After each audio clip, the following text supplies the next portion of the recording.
ഇപ്പോൾ ക്യാരക്ടർ എന്ന് പറഞ്ഞാൽ എപ്പോഴും പൊതുവേ സാധാരണ നമ്മൾ ഫാമിലിയിൽ നിന്നൊക്കെ ഉണ്ടാവേണ്ടതാണ്. പക്ഷേ അത് ഇമ്പ്രൂവ് ചെയ്യാൻ നമ്മൾ വിചാരിച്ചാൽ നമ്മൾ എല്ലാ ദിവസവും നമ്മൾ വിചാരിച്ചാൽ ഒരു പരിധി വരെയൊക്കെ നമുക്ക് ചേഞ്ച് ചെയ്ത് എടുക്കാവുന്നതാണ്.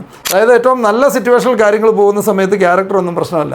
ഒരു സിറ്റുവേഷൻ മോശമായിട്ട് പോകുന്ന സമയത്താണ് എപ്പോഴും ക്യാരക്ടർ ഒറിജിനൽ കളറ് വരുന്നത്. എല്ലാ സിറ്റുവേഷൻ നന്നായിട്ട് പോവുകയാണ്, ഒരു കുഴപ്പമില്ല, എല്ലാം അടിപൊളിയാണെന്നുണ്ടെങ്കിൽ ക്യാരക്ടറിൻ്റെ ഒന്നും റിഫ്ലക്റ്റ് ചെയ്യത്തില്ല. എല്ലാവരും ചിരിച്ച മുഖങ്ങളുമായിട്ടായിരിക്കും ബിഹേവ് ചെയ്യുന്നത്. ഒരു സിറ്റുവേഷൻ വിചാരിക്കാത്ത ഡയറക്ഷൻ കൂടെ ഒരു കാര്യങ്ങൾ പോകുന്ന സമയത്താണ് ഒറിജിനൽ റിയൽ മനുഷ്യരായി മാറുന്നത്.